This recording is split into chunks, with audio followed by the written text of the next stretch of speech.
आप सभी को मेरा नमस्ते। मैं बुढ़ार की आशा कार्यकर्ता शिवरात्रि केवट हूँ। आज जिस व्यक्ति के बारे में बताने जा रही हूँ वो मेरे घर के बगल में रहता है। जो मेरी ज़ुबानी उस व्यक्ति की कहानी सुनिए।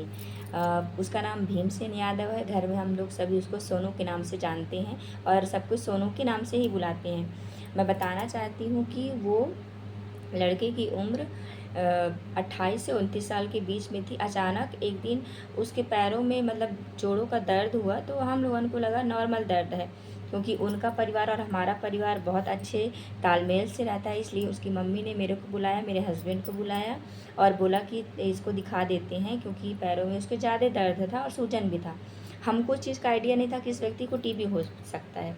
फिर मैंने खुद अपने हस्बैंड के साथ मिलके हमने प्राइवेट हॉस्पिटल में इसकी चेकअप करवाया। चेकअप करवाने के दौरान हमें तो नॉर्मली कुछ पता नहीं चला कि इसको क्या हुआ है। डॉक्टर ने बोला कि इसका ऑपरेशन करना पड़ेगा। हम लोग ऑपरेशन के लिए तैयार हो गए, लेकिन इस बीच में लड़का जितना भी दवाई खा रहा था, न वो उठ पा रहा था, न चल पा रहा था, न मतलब सब कुछ उसकी मम्मी कराने लगी। वो बेड में ही लेटे लेटे करने लगा। फिर इस बीच हम लोगों ने मैंने खुद जाके उसके घर वालों को बोला कि हम एक बार फिर से इसका चेकअप करवाते हैं कि इसको हुआ क्या है। इस बीच हमने उसको करीबन 2024 में 12 दिसंबर 2024 में इसकी हमने पुनः दवाई करवाई, जांचें करवाई। उस जांच के दौरान हमें पता चला कि इसको हड्डी वाली टीबी है। इस हड्डी वाली टीबी को कुछ लोग नहीं जान पाते, मैं भी नहीं जान पा रही थी, लेकिन फिर इसके डॉक्टर की सलाह से हमें ये पता चला कि ये जो दवाइयाँ हैं ये निःशुल्क स्वास्थ्य केंद्रों में दी जाती है। जो हमारे बुढ़ार हॉस्पिटल में है वहाँ दिया जाता है और इसका कोई चार्ज नहीं है। और हाँ, ये दवाई कंटिन्यू खाने से उसको प्रति माह 1000 की प्रोत्साहन राशि भी दिया जाता है। लेकिन उनके घर वालों को यह डाउट था कि हमारे बच्चे को तो टीबी हो नहीं सकता, क्योंकि हमारी फैमिली में किसी को टीबी है ही नहीं, तो ये बीमारी तो हो नहीं सकती। लेकिन क्या है कि देखिए, हम स्वास्थ्य विभाग से जुड़े हैं, हमको पता है कि अगर डॉक्टर बोल रहा है तो उस चीज़ की बीमारी तो होगी।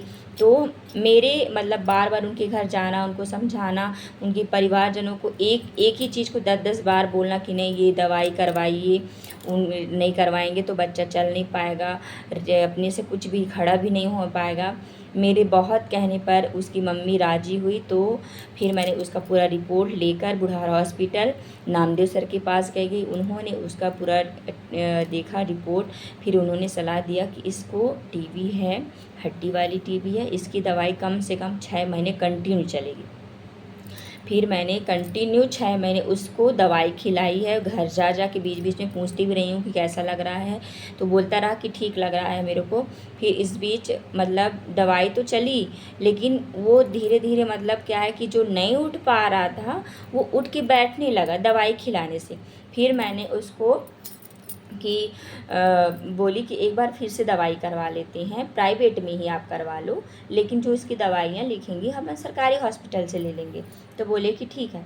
मेरे समझाने पर उनकी मम्मी और पापा ने बहुत मतलब मेरी फिर सहयोग दिया, मेरे साथ जा के उनकी दवाई करवाई। बाद में डॉक्टर ने कहा कि 6 महीने और इनकी दवाई चलेगी। तो जो 6 महीने अपन ने खिलाया वो तो खिलाया ही, वो उससे उसको थोड़ा बहुत मतलब ठीक भी हो गया।